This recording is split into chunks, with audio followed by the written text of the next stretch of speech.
ನಮಸ್ಕಾರ ಕೃಷಿಕ ಮಿತ್ರರೇ. ಬುಧವಾರದ ವೆಬ್ ಸರಣಿ ಈ ಇನ್ನೊಂದು ಸಂಚಿಕೆ ನಿಮಗೆಲ್ಲ ಸ್ವಾಗತ. ಈ ಬುಧವಾರ 6ನೇ ಆಗಸ್ಟ್ 2025 ನಾವು ತೆಗೆದುಕೊಂಡಂಥ ವಿಷಯ ಬಹುಬೆಳೆ ಬಹುಮಡಿ ಪದ್ಧತಿ. ಈ ಬಹುಬೆಳೆ ಬಹುಮಡಿ ಪದ್ಧತಿಯನ್ನು ಜೋಡಿಸೋದ್ರಿಂದ ನಮ್ಮ ಕೃಷಿ ಭೂಮಿಯಲ್ಲಿ ಯಾವ ರೀತಿ ಬದಲಾವಣೆಗಳಾಗುತ್ತೆ, ಹೇಗೆ ಮಾಡ್ಕೋಬೇಕು ಅನ್ನೋದ್ರ ಬಗ್ಗೆ ಇವತ್ತು ಮಾತಾಡ್ತಾ ಹೋಗೋಣ. ಮುಖ್ಯವಾಗಿ ನಾವು ಪ್ರತಿ ಬುಧವಾರ ರಾತ್ರಿ 8:30ಕ್ಕೆ ಸೇರ್ತಾ ಇದ್ದೀವಿ.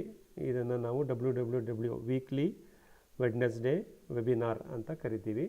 ಸೊ ಇದರಲ್ಲಿ ನಾನು ಕೊಟ್ಟಿರೋ title natural farming way forward ಅನ್ನೋ ಥರ, ಅಂದರೆ ನೈಸರ್ಗಿಕ ಕೃಷಿಯ ಮುಂದಿನ ಹಾದಿ, ಅದನ್ನು ಗುರುತಿಸ್ಕೊಳ್ತಾ ಹೋಗ್ತಾ ಇದ್ದೀವಿ.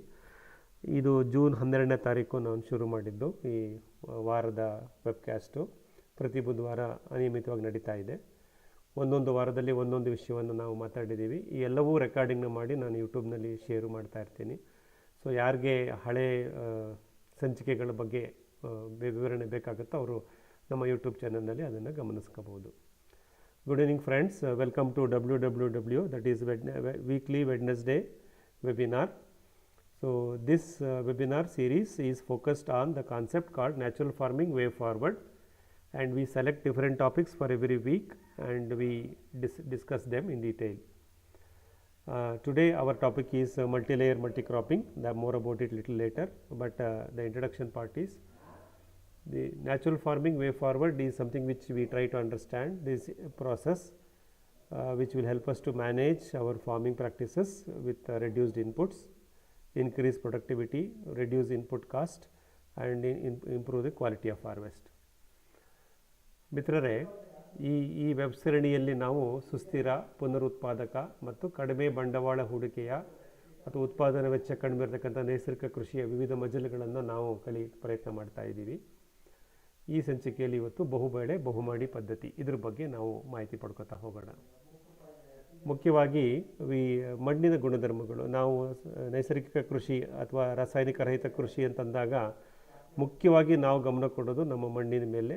ಸೊ ಮಣ್ಣಿನ ಆರೋಗ್ಯ, ಮಣ್ಣಿನ ಗುಣಧರ್ಮಗಳ ಮೇಲೆ ಯಾವ ರೀತಿ ನಾವು ಕೃಷಿ ಚಟುವಟಿಕೆಗಳನ್ನು ನಡೆಸ್ತೀವೋ ಅದರಿಂದ ನಮ್ಮ ಮಣ್ಣಿನ ಆರೋಗ್ಯ ಇಂಪ್ರೂವ್ ಆಗಬೇಕು. ಮಣ್ಣಿನಲ್ಲಿ ಸಸ್ಯ ಪೋಷಕಾಂಶಗಳು ಸಾಕಷ್ಟು ಸಂಖ್ಯೆಯಲ್ಲಿರಬೇಕು ಮತ್ತು ಸೂಕ್ಷ್ಮ ಜೀವಿಗಳು ಮುಖ್ಯವಾಗಿ ಅವು ಮನೆ ಮಾಡಿಕೊಂಡಿರಬೇಕು. ಇದೆಲ್ಲವನ್ನು ನಾವು ಗಮನಿಸ್ತಾ ಬರ್ತೀವಿ. ನಾವು ಮಾಡುವ ಯಾವುದೇ ಪದ್ಧತಿ ಈ ಮಣ್ಣಿನ ಆರೋಗ್ಯದ ಬಗ್ಗೆ, ಮಣ್ಣಿನ ಗುಣಧರ್ಮವನ್ನು ಹೆಚ್ಚು ಮಾಡೋದ್ರ ಬಗ್ಗೆ ನಾವು ಗಮನ ಕೊಡ್ತಾ ಇರ್ತೀವಿ. We focus on soil and its characteristics. So health of the soil is very important, as all of us knows. Healthy soil will ensure health of the plants. They will give us the quality food grains. By using them all the animals and all of us will be healthy. Our health derived from the healthy soil in our farm.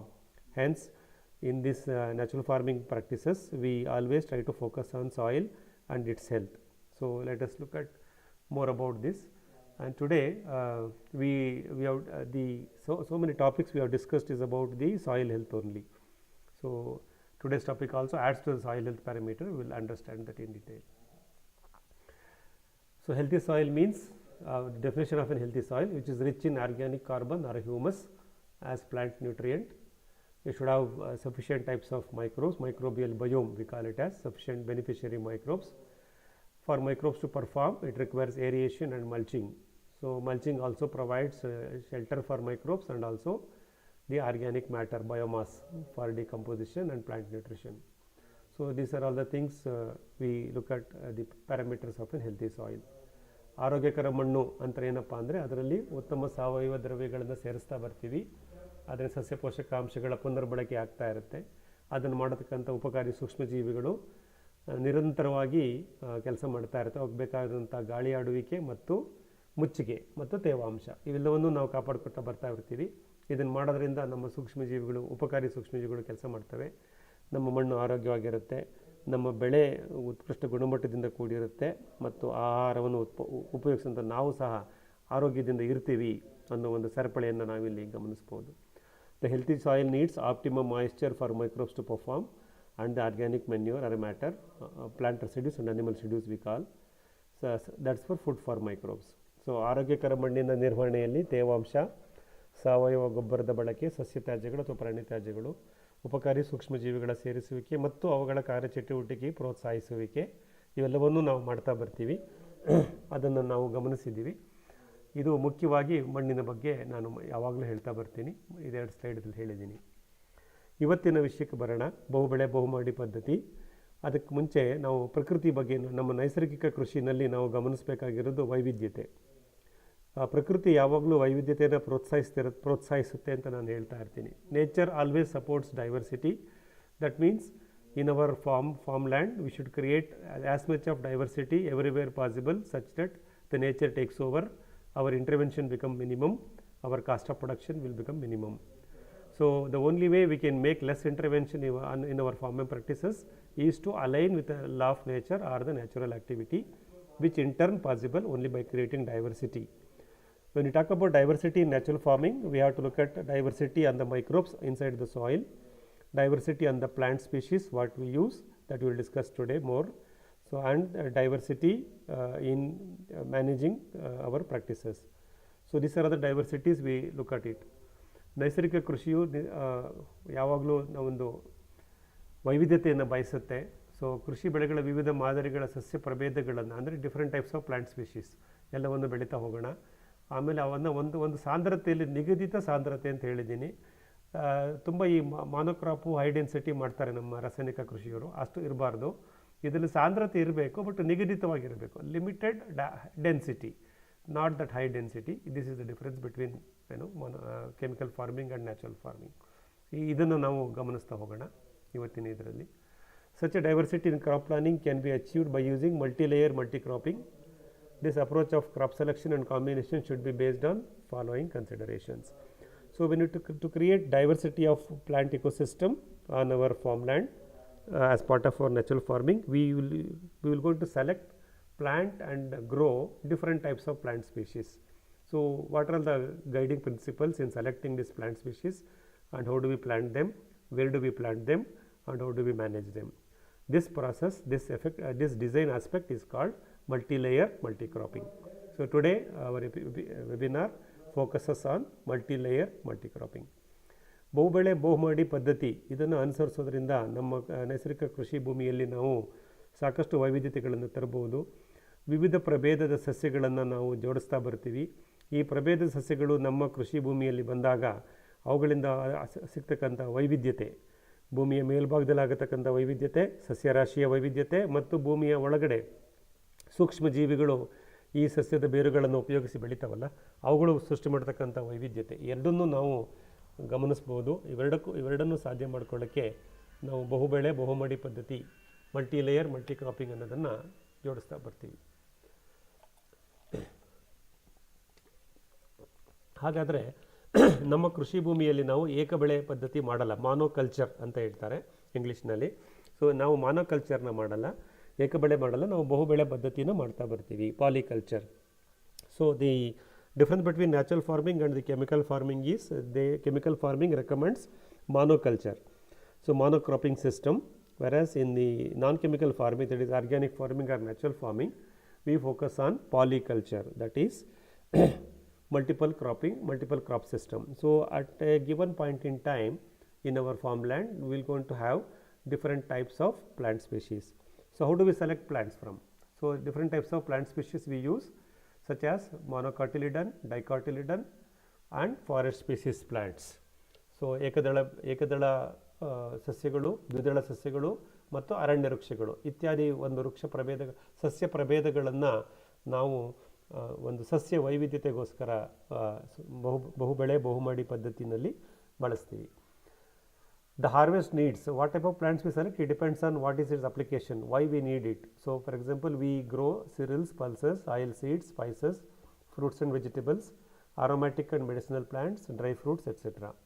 So to grow all these kinds of output or the farm produce for our consumption, for our sales point of view, we set up diversified plants in our organic natural farming to create diversity. So ನಾವು ನಮ್ಮ ಉತ್ಪಾದನೆ, ನಮ್ಮ ಏನು ಆಹಾರ ಉತ್ಪಾದನೆ ಮಾಡ್ತೀವಲ್ಲ ನಮ್ಮ ಕೃಷಿ ಭೂಮಿನಲ್ಲಿ, ಅದರ ಮೇಲೆ ಏಕದಳ ಧಾನ್ಯಗಳು, ದ್ವಿದಳ ಧಾನ್ಯಗಳು, ಎಣ್ಣೆ ಬೀಜಗಳು, ಸಾಂಬಾರ ಪದಾರ್ಥಗಳು, ಹಣ್ಣು ಮತ್ತು ತರಕಾರಿಗಳು ಮತ್ತು ಔಷಧೀಯ ಸಸ್ಯಗಳು ಮತ್ತು ಸುಗಂಧ ದ್ರವ್ಯ ಸಸ್ಯಗಳು, ಒಣ ಹಣ್ಣುಗಳು ಇವೆಲ್ಲವೂ ನಮಗೆ ಬೇಕಾಗುತ್ತೆ. ಈ ಒಂದೊಂದು ಹಣ್ಣಿಗೆ ಸಂಬಂಧಪಟ್ಟಂಗೆ ಒಂದೊಂದು ರೀತಿಯ ಗಿಡಗಳನ್ನು, ಸಸ್ಯಗಳನ್ನು, ಸಸ್ಯ ಪ್ರಭೇದಗಳನ್ನು ನಾವು ತಗೊಂಬಂದು ಜೋಡಿಸ್ಬಿಟ್ಟು ವೈವಿಧ್ಯತೆಯನ್ನು ತರಲಿಕ್ಕೆ ಪ್ರಯತ್ನ ಮಾಡ್ತೀವಿ. Plants height such as tall, medium, dark, bushes, creepers et cetera.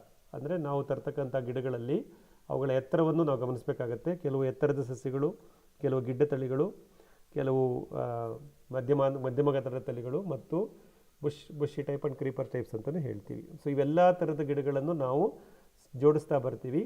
ಇದು ಅವಶ್ಯಕತೆ. These are all the types of plants we can select. Based on the irrigation system we can use what is called wetland crops or dryland crops.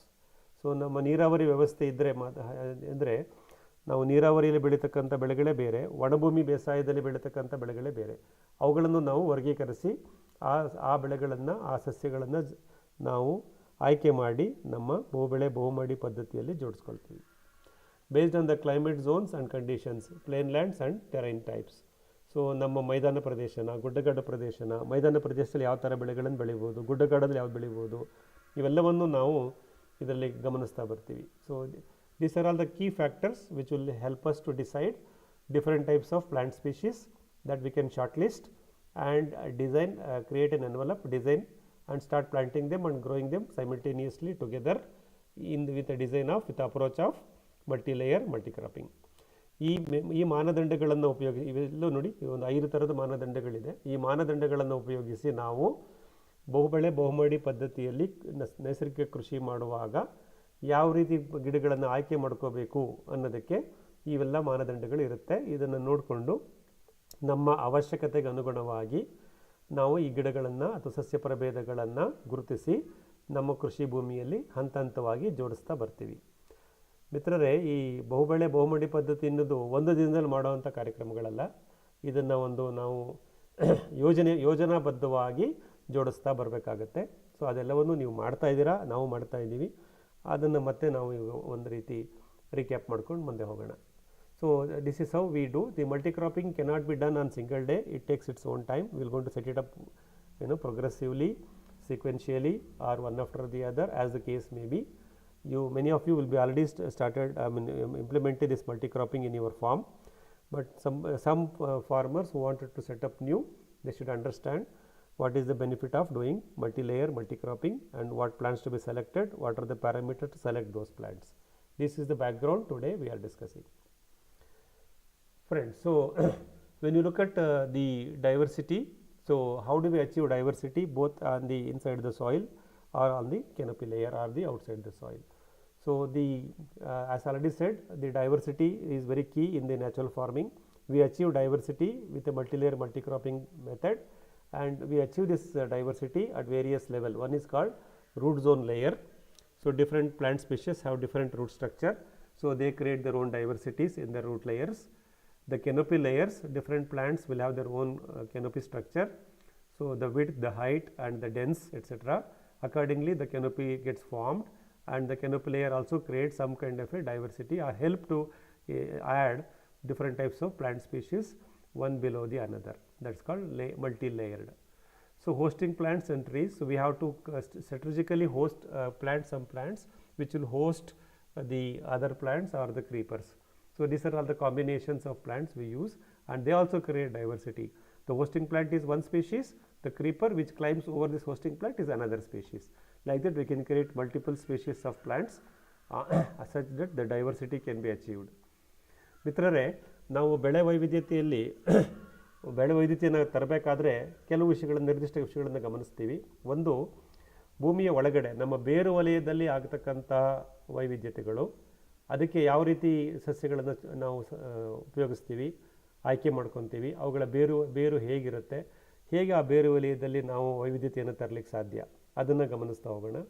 ಮತ್ತು ಗಿಡ ಮರಗಳ ರೆಂಬೆ ಕೊಂಬೆಗಳಲ್ಲಿ ಛತ್ರಿ ಅಂತ ಹೇಳ್ತೀವಲ್ಲ, so ರೆಂಬೆ ಕೊಂಬೆಗಳ ಆಕಾರ ಹೇಗಿರುತ್ತೆ, ಅವು ಎಷ್ಟು ಎತ್ತರಕ್ಕೆ ಬೆಳೆಯುತ್ತವೆ, ಮತ್ತು ಅವುಗಳ ಎಲೆಗಳ ರಚನೆ ಹೇಗಿರುತ್ತೆ, ಎಷ್ಟು ಬೆಳಕನ್ನು ಅವು ಒಳಗಡೆ ಬಿಡುತ್ತವೆ, ಅಥವಾ ಎಷ್ಟು ನೆರಳನ್ನು, percentage of shade, percentage of sunlight, ಎಷ್ಟು ನೆರಳು ಮತ್ತು ಬೆಳಕನ್ನು ಅವು ಶೋಧಿಸಿ ಕೆಳಗಡೆ ಕಳಿಸ್ಕೊಡ್ತವೆ ನೆರಳಲ್ಲಿ, ಅದ್ರ ಬಗ್ಗೆ ಎಲ್ಲೂ ನಾವು ಇದನ್ನು ಗಮನಿಸ್ತಾ ಹೋಗೋಣ. ಮತ್ತು ಆಶ್ರಯ ಸಸ್ಯಗಳು ಮತ್ತು ಅದನ್ನು ಅಪ್ಪಿಕೊಂಡು ಬೆಳೀತಕ್ಕಂಥ ಬಳ್ಳಿಗಳು, ಇವೆರಡೂ ಬೇರೆ ಬೇರೆ ಪ್ರಭೇದದ ಗಿಡಗಳಾಗಿರೋದ್ರಿಂದ ಅವು ಒಂದು ರೀತಿಯ ವೈವಿಧ್ಯತೆಗೆ, ಬೆಳೆ ವೈವಿಧ್ಯತೆಗೆ, ಸಸ್ಯ ಸಂಕುಲದ ವೈವಿಧ್ಯತೆಗೆ ಒಂದು ಮಾರ್ಗವನ್ನು ಸೂಚಿಸ್ತವೆ ನಮ್ಮ ಬಹುಬೆಳೆ ಬಹುಮಡಿ ಪದ್ಧತಿಯಲ್ಲಿ ಅನ್ನೋದನ್ನು ಗಮನಿಸ್ಬೋದು. ಇವಿಷ್ಟೂ ನಾವು ಮಾಡಬೇಕಾಗತ್ತೆ ನಮ್ಮ ಬಹುಬೆಳೆ ಆಯ್ಕೆಯ ವಿಷಯದಲ್ಲಿ. ಇವುಗಳನ್ನು ಮತ್ತೆ ನಿರ್ದಿಷ್ಟವಾಗಿ ನೋಡ್ತಾ ಹೋಗೋಣ. ಇವತ್ತು ಮುಖ್ಯವಾಗಿ ಬೇರು ವಲಯದ ವೈವಿಧ್ಯತೆ ಮತ್ತು ಗಿಡಮರಗಳ ರೆಂಬೆ ಕೊಂಬೆಗಳ ವೈವಿಧ್ಯತೆ ಇವೆರಡನ್ನೂ ನಾವು ಸ್ವಲ್ಪ ಡೀಟೇಲ್ ಆಗಿ ಗಮನಿಸ್ತಾ ಹೋಗೋಣ. ಸೊ ಮೊದಲನೇದು ಬೇರು ವಲಯದ ವೈವಿಧ್ಯತೆ. Friends, let us understand how this diversity can be created using this multi-layer multi-cropping system. The first part is the root level diversities, or root zone diversity we call them as. When we do multi-species of plants in a specific design planted in our farmland, each of those plants will have their own root zone, and that root zone will result in some kind of a diversity inside the soil. And let us understand what is this root zone diversity and how we achieve this and what is the benefit of this root zone diversity.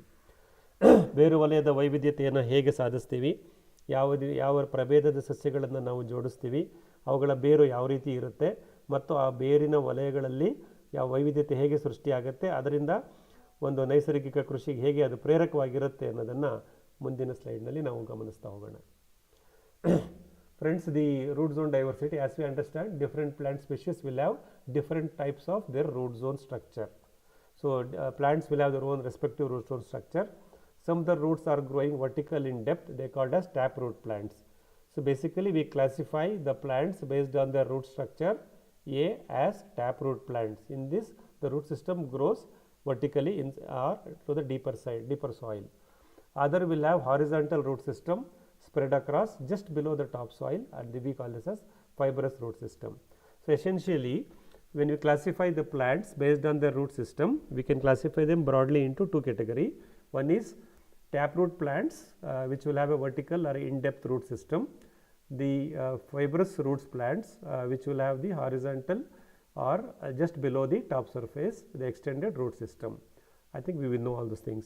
So we will use these two types of plants groups to create root diversity as part of natural farming, multi-layer multi-cropping approach. ಮಿತ್ರರೇ, ಸಸ್ಯಗಳಲ್ಲಿ ವಿವಿಧ ರೀತಿಯ ಬೇರು ವಲಯಗಳನ್ನು ರಚನೆಯನ್ನು ನಾವು ಗಮನಿಸ್ತೀವಿ. ಮುಖ್ಯವಾಗಿ ನಾವು ಎರಡು ರೀತಿಯ ಬೇರು ವಲಯಗಳನ್ನು ನೋಡಬಹುದು. ಒಂದು, ಭೂಮಿಯ ಆಳಕ್ಕೆ ತನ್ನ ಬೇರುಗಳನ್ನು ಬೆಳೆಸಿ ಅದಕ್ಕೆ ಸಮಾನಾಂತರವಾಗಿ ಹೀರು ಬೇರುಗಳು ಅಥವಾ ವೈಟ್ ರೂಟ್ಸ್ ಅಂತ ಹೇಳ್ತಾರೆ, ಹೀರು ಬೇರುಗಳನ್ನು ಹೊಂದಿಕೊಂಡಿರ್ತಕ್ಕಂಥ ಸಸ್ಯಗಳಿವೆ. ಇದಕ್ಕೆ ತಾಯಿ ಬೇರು ಸಸ್ಯಗಳು ಅಂತ ಕರಿತೀವಿ, ಟ್ಯಾಪ್ ರೂಟ್ ಪ್ಲಾಂಟ್ಸ್ ಅಂತ. ಅಂದರೆ ಇದಕ್ಕೆ ಮುಖ್ಯವಾದ ಬೇರು ಭೂಮಿಯ ತಳದಲ್ಲಿ ತಳಕ್ಕೆ ಹೋಗ್ತಿರುತ್ತೆ, ಬಟ್ ಆ ಬೇರಿನ ಎರಡೂ ಬದಿಯಲ್ಲಿ ಈ ಒಂದು ರೀತಿಯ ಹೀರು ಬೇರುಗಳನ್ನು ಬೆಳೆಸ್ಕೊಂಡಿರುತ್ತೆ. ಇದಕ್ಕೆ ತಾಯಿ ಬೇರು ಸಸ್ಯಗಳು ಅಂತ ಕರಿತೀವಿ. ಇನ್ನೊಂದು ರೀತಿಯ ಸಸ್ಯ ಪ್ರಭೇದಗಳು ಅವೇನು ಮಾಡ್ತವೆ ಅಂದರೆ, ಅವು ಮಣ್ಣಿನ ಮೇಲ್ಭಾಗದಲ್ಲೇ ಇರ್ತವೆ, ಮೇಲ್ಮಣ್ಣಿನಲ್ಲೇ ಇದ್ದು ಅವು ಚಾಚಿಕೊಂಡಿರುತ್ತೆ ಮತ್ತು ತಮ್ಮ ಬೇರಿನ ತುದಿಯಲ್ಲಿ ಆಹಾರವನ್ನು ಸ್ವೀಕರಿಸಕ್ಕಂಥ ಗಿಡಗಳನ್ನು ಪ್ರಭೇದಗಳನ್ನು ಹೊಂದಿರುತ್ತವೆ. ಅವಕ್ಕೆ ತಂತು ಬೇರು ವಲಯ ಅಂತ ಕರಿತೀವಿ. ಈ ತಂತು ಬೇರು ವಲಯದಲ್ಲಿ ಬೇರು ಆಳಕ್ಕೆ ಹೋಗಿರಲ್ಲ, ಭೂಮಿಯ ಮೇಲ್ಮಟ್ಟದಲ್ಲೇ ಇರುತ್ತೆ, ಹಾರಿಜೆಂಟಲ್ ಆಗಿ ಭೂಮಿಯ ಅಗಲಕ್ಕೂ ಚಾಚಿಕೊಂಡಿರುತ್ತೆ. ಮತ್ತು ಬೇರಿನ ತುದಿಯಲ್ಲಿ ರೂಟ್ ಕ್ಯಾಪ್ಸ್ ಅಂತೀವಿ, ಬೇರಿನ ತುದಿಯಲ್ಲಿ ಅವು ಆಹಾರವನ್ನು ಹೀರಿಕೊಳ್ತವೆ. ತಂತು ಬೇರುಗಳಲ್ಲಿ ಈ ಒಂದು ವಿಶೇಷವನ್ನು ಗಮನಿಸ್ಬೋದು. ಮುಖ್ಯವಾಗಿ ನಾವು ತಾಯಿ ಬೇರು ಸಸ್ಯಗಳು ಮತ್ತು ತಂತು ಬೇರು ಸಸ್ಯಗಳು ಅಂತ ಎರಡು ಪ್ರಭೇದದಲ್ಲಿ ನಮ್ಮ ಸಸ್ಯಗಳನ್ನು ನಾವು ವರ್ಗೀಕರಿಸ್ಬೋದು. ಈ ಎರಡೂ ಥರದ ತಾಯಿ ಬೇರು ಸಸ್ಯಗಳು ಮತ್ತು ತಂತು ಬೇರು ಸಸ್ಯಗಳನ್ನು ನಮ್ಮ ಕೃಷಿ ಭೂಮಿಯಲ್ಲಿ ನಾವು ಜೋಡಿಸ್ತಾ ಬಂದಾಗ ಯಾವ ರೀತಿ ವೈವಿಧ್ಯತೆ ಸೃಷ್ಟಿಯಾಗುತ್ತೆ, ಬಹುಬೆಳೆ ಪದ್ಧತಿಯಲ್ಲಿ ಮಾಡಿದಾಗ ಯಾವ ರೀತಿ ಬೇರು ವಲಯದಲ್ಲಿ ವೈವಿಧ್ಯತೆ ಸೃಷ್ಟಿಯಾಗುತ್ತೆ, ಈ ವೈವಿಧ್ಯತೆಯ ಅನುಕೂಲತೆಗಳೇನು, ಇದು ಬಹಳ ಮುಖ್ಯವಾದ ವಿಷಯ ಇವತ್ತಿನ ಸರಣಿನಲ್ಲಿ ವಿಷಯದಲ್ಲಿ ವೆಬ್ಕಾಸ್ಟಲ್ಲಿ ನೋಡ್ತಾ ಹೋಗೋಣ. These root systems will have their own active parts with the ability to absorb the plant nutrient from the soil with the help of beneficiary microbes. So the taproot plants will have the white hairs all along the vertical root, and they will absorb the plant nutrition with the help of beneficiary microbes. Similarly, the fibrous root plants will have the root caps at the tip of the roots, and with the help of beneficiary microbes at the tip of the roots, they will absorb the nutritions. ಈ ಬೇರು ರಚನೆಗಳು ತಮ್ಮದೇ ಆದಂಥ ವಿಶಿಷ್ಟ ರಚನೆಯನ್ನು ಹೊಂದಿವೆ. ಹೇಳಿದ್ನಲ್ಲ, ಬಿಳಿ ಬೇರುಗಳು ಮತ್ತು ಬೇರು ತುದಿಗಳು. ಅವು ನಮ್ಮ ಮಣ್ಣಿನಲ್ಲಿರತಕ್ಕಂಥ ಉಪಕಾರಿ ಸೂಕ್ಷ್ಮಜೀವಿಗಳ ಸಹಾಯದಿಂದ ತಮಗೆ ಬೇಕಾದಂಥ ಪೋಷಕಾಂಶಗಳನ್ನು ಹೀರಿಕೊಂಡು ಬೆಳೀತಾ ಹೋಗ್ತವೆ. ಹಾಗಾಗಿ ಅದು ತಾಯಿ ಬೇರು ಸಸ್ಯ ಆಗಿರ್ಬೋದು ಅಥವಾ ತಂತು ಬೇರು ಸಸ್ಯ ಆಗಿರ್ಬೋದು, ತನ್ನದೇ ಆದಂಥ ಒಂದು ಆಹಾರವನ್ನು ಹೀರಿಕೊಳ್ಳುವಂಥ ಪ್ರಕ್ರಿಯೆ ನಡೆಯುತ್ತೆ. ಆ ಪ್ರಕ್ರಿಯೆಯಲ್ಲಿ ಭಾಗವಹಿಸುವ ನಮ್ಮ ಮಣ್ಣಿನಲ್ಲಿರತಕ್ಕಂಥ ಉಪಕಾರಿ ಸೂಕ್ಷ್ಮಜೀವಿಗಳು. ಸೊ ಇದನ್ನು ನಾವು ಗಮನಿಸಬೇಕಾಗತ್ತೆ. Also these active roots will release food for beneficiary soil microbes as part of their symbiotic relationship. As we know, who provide foods for microbes? The plants will produce food using photosynthesis, and that food will be sent into the root zone because microbes will be waiting for that food. Hence, plants will feed the microbes. In turn, microbes, what they do? They decompose the biomass or the humus, convert into plant nutrients, and that nutrient will be fed back to the active root zone of the plants. So, such a relationship. The plants will feed the microbes and microbes will feed the plants. Such bidirectional relationship of feeding each other is there, that we call it as symbiotic relationship between the plants and the soil microbes, beneficiary soil microbes. ಈ ಕೊಡುಕೊಳ್ಳುವಿಕೆ ಅಂತ ನಾನು ಹೇಳ್ತೀನಲ್ವ, ಇದನ್ನು ನಾವಿಲ್ಲಿ ಗಮನಿಸ್ತಾ ಹೋಗ್ಬೋದು. ಸಸ್ಯಗಳು ತಮ್ಮ ಬೇರು ವಲಯದಲ್ಲಿ ಹೀರು ಬೇರಿನ ರಚನೆಯಿಂದ ತಾವು ಉತ್ಪಾದಿಸಿದ ಆಹಾರವನ್ನು ಮಣ್ಣಿನ ಸೂಕ್ಷ್ಮಜೀವಿಗಳಿಗೆ ಉಣಬಡಿಸುತ್ತವೆ. ಮಣ್ಣಿನ ಸೂಕ್ಷ್ಮಜೀವಿಗಳು ಆಹಾರವನ್ನು ತಿಂದು ತಮ್ಮ ಸಂಖ್ಯೆಯನ್ನು ಜಾಸ್ತಿ ಮಾಡಿಕೊಂಡು ಮಣ್ಣಿನಲ್ಲಿ ನಾವು ಕೊಟ್ಟಂಥ ಸಾವಯವ ದ್ರವ್ಯ ಮುಚ್ಚಿಗೆ ಅದನ್ನು ವಿಘಟಿಸಿ ಅದನ್ನು ಸಸ್ಯ ಪೋಷಕಾಂಶಗಳಾಗಿ ಪರಿವರ್ತಿಸಿ ಆ ಸಸ್ಯ ಪೋಷಕಾಂಶಗಳನ್ನು ಹೀರು ಬೇರುಗಳ ಮುಖಾಂತರ ತನ್ನ ಗಿಡಕ್ಕೆ ಅವು ಸರಬರಾಜು ಮಾಡುತ್ತವೆ. ಹಾಗಾಗಿ ಸೂಕ್ಷ್ಮಜೀವಿಗಳಿಗೆ ಆಹಾರ ಕೊಡೋದು ಸಸ್ಯಗಳಿಗೆ ಪೋಷಕಾಂಶಗಳನ್ನು ಹಿಡಿದುಕೊಡೋದು ಸೂಕ್ಷ್ಮಜೀವಿಗಳು. ಹಾಗಾಗಿ ಉಪಕಾರಿ ಸೂಕ್ಷ್ಮಜೀವಿಗಳು ಮತ್ತು ನಮ್ಮ ಬೆಳೆ ಸಸ್ಯಗಳು ಇವೆರಡರ ಮಧ್ಯೆ ಒಂದು ಕೊಡುಕೊಳ್ಳುವಿಕೆಯ ಸಂಬಂಧ, ಸಿಂಬಯೋಟಿಕ್ ರಿಲೇಷನ್ಶಿಪ್ ಅಂತ ಹೇಳ್ತೀವಿ, ಅದನ್ನು ನಾವು ಇಲ್ಲಿ ಗಮನಿಸ್ತಾ ಹೋಗ್ಬೋದು. ಇದು ಬಹಳ ಮುಖ್ಯ ಮಿತ್ರರೇ. The beneficiary soil microbes stay close to the active root zone and find shelter for themselves.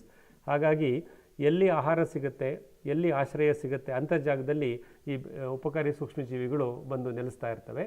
So ಅವಕ್ಕೆ ಆಶ್ರಯ ಇದೆ, ಆಹಾರ ಇದೆ, ಅಲ್ಲೇ ವಾಸಿಸ್ತಾ ಇರ್ತವೆ. ಹಾಗಾಗಿ ಗಿಡಗಳ ಆರೋಗ್ಯದ ಬೆಳವಣಿಗೆಗೆ ಇವು ತಮ್ಮ ಕೆಲಸವನ್ನು ಮಾಡುತ್ತವೆ.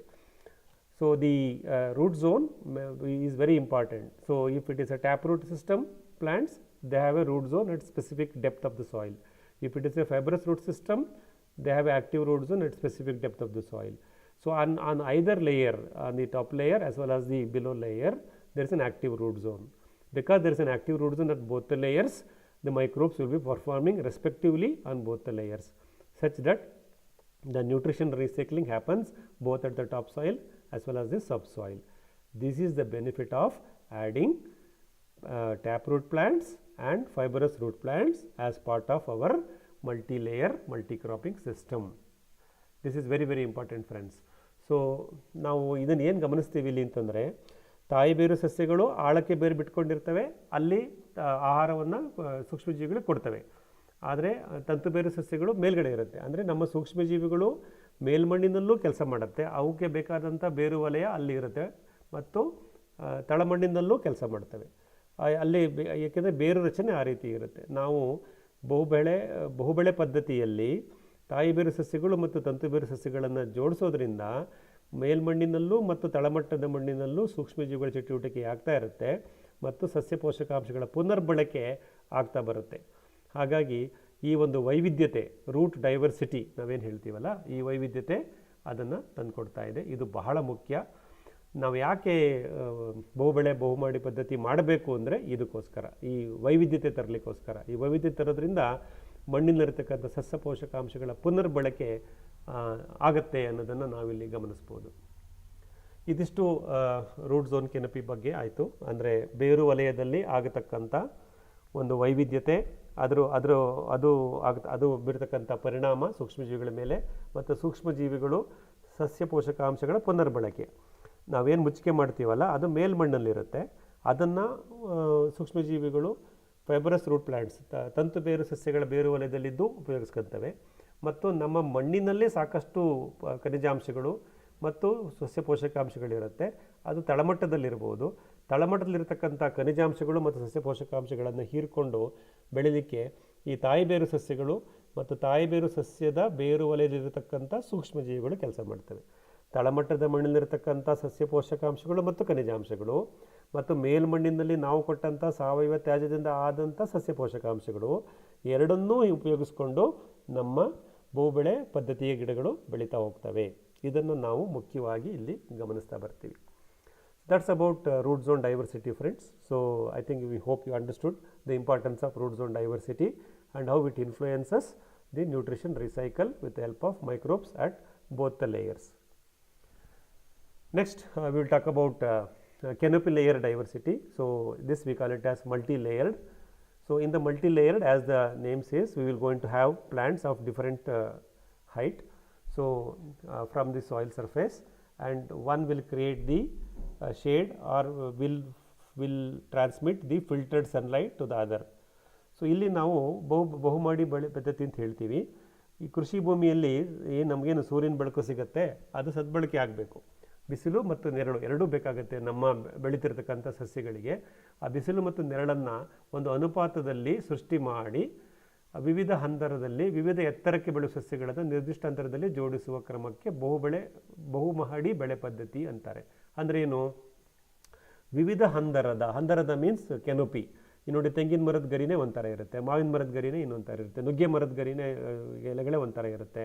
ಆ ಒಂದೊಂದು ರೀತಿ ಒಂದೊಂದು ಹಂದರಗಳಿರುತ್ತೆ, ವಿವಿಧ ಹಂದರಗಳು. ಮತ್ತು ಅವು ವಿವಿಧ ಎತ್ತರಕ್ಕೆ ಬೆಳೆಯುತ್ತವೆ. ತೆಂಗು ಎತ್ತರಕ್ಕೆ ಬೆಳೆಯುತ್ತೆ, ಅಡಿಕೆ ಅದಕ್ಕಿಂತ ಎತ್ತರಕ್ಕೆ ಬೆಳೆಯುತ್ತೆ, ಕೆಲವು ಗಿಡಕ್ಕೆ ಬೆಳೆಯುತ್ತವೆ, ಈ ಥರ. ಸೊ ವಿವಿಧ ಎತ್ತರಕ್ಕೆ ಬೆಳೆಯುತ್ತಂಥ ಸಸ್ಯಗಳನ್ನು ನಾವು ಜೋಡಿಸಿರ್ತೀವಿ. ಮತ್ತು ನಿರ್ದಿಷ್ಟ ಅಂತರದಲ್ಲಿ, ಇದು ಬಹಳ ಮುಖ್ಯ. ಸೊ ಸ್ಪೇಸಿಂಗ್, ಯಾವ್ಯಾವ ಗಿಡನ ಯಾವೆಷ್ಟು ಅಂತರದಲ್ಲಿ ಹಾಕಿರ್ತೀವಿ, ಇವೆಲ್ಲವನ್ನೂ ನಾವು ಕಲಿತು ಈ ಬಹುಮಹಡಿ ಬಹುಬೆಳೆ ಪದ್ಧತಿಯನ್ನು ನಾವು ಜೋಡಿಸ್ಬೇಕಾಗತ್ತೆ. ಸೊ ಯಾವ ಅಂತರ ಎಷ್ಟಿರಬೇಕು, ಅದರದ್ದು ಹಂದರ ಹೇಗಿರುತ್ತೆ, ಕೆನೋಪಿ ಸ್ಟ್ರಕ್ಚರ್ ಹೇಗಿರುತ್ತೆ, ಹೈಟ್ ಎಷ್ಟು ಬೆಳೆಯುತ್ತೆ, ಇವೆಲ್ಲವನ್ನೂ ಗಮನಿಸ್ಕೊಂಡು ನಾವು ಬಹುಬೆಳೆ ಪದ್ಧತಿಯನ್ನು ಜೋಡಿಸ್ತಾ ಬರ್ತೀವಿ. ಎತ್ತರ ಮತ್ತು ಅಗಲದ ಹಂದರ ಸಸ್ಯಗಳು ಸೃಷ್ಟಿಸಿದ ನೆರಳು ತಳಮಟ್ಟದ ಸಸ್ಯಗಳ ಮೇಲೆ ತಮ್ಮದೇ ಆದ ನೆರಳಿನ ಪರಿಣಾಮ ಬೀರುತ್ತದೆ. ಇಲ್ಲಿ ಕೆಲವು ಸಸ್ಯಗಳು ನೆರಳಿನಲ್ಲೂ ಕಾರ್ಯನಿರ್ವಹಿಸುತ್ತವೆ. ಕಡಿಮೆ ಬೆಳಕು, ಸೂರ್ಯನ ಬೆಳಕನ್ನು ಉಪಯೋಗಿಸಿ ತಾವು ಬೆಳವಣಿಗೆ ಆಗುತ್ತಂಥ ಸಸ್ಯ ಪ್ರಭೇದಗಳು ಇವೆ. ಅವಕ್ಕೆ ನೆರಳು ಬೇಕಾಗುತ್ತೆ. ಆ ನೆರಳನ್ನು ಯಾವ್ದು ಕೊಡ್ತವೆ? ಎತ್ತರವಾಗಿ ಮತ್ತು ಅಗಲವಾದ ಹಂದರವನ್ನು, ಕೆನೋಪಿಯನ್ನು ಇಟ್ಕೊಂಡಿರ್ತಕ್ಕಂಥ ಸಸ್ಯಗಳು ಮೊದಲನೇ ಹಂತದಲ್ಲಿರ್ತವೆ. ಅವು ನೆರಳನ್ನು ಸೃಷ್ಟಿ ಮಾಡಿ ನೆರಳಿನಲ್ಲೂ ಬೆಳೀತಕ್ಕಂಥ ಸಸ್ಯಗಳಿಗೆ ಪ್ರಚೋದಿಸುತ್ತವೆ ಅಥವಾ ಸಹಕಾರಿಯಾಗಿರುತ್ತವೆ. There are plants which will also perform under the shade with a partial shade, with a partial sunlight available. So what this partial shade that is being created by the top layered plants will pass on a filtered sunlight below them. So the top layer plants will create what is called filtered sunlight. So it is not the shade, it is a filtered sunlight that gets created, and that will be passed on to the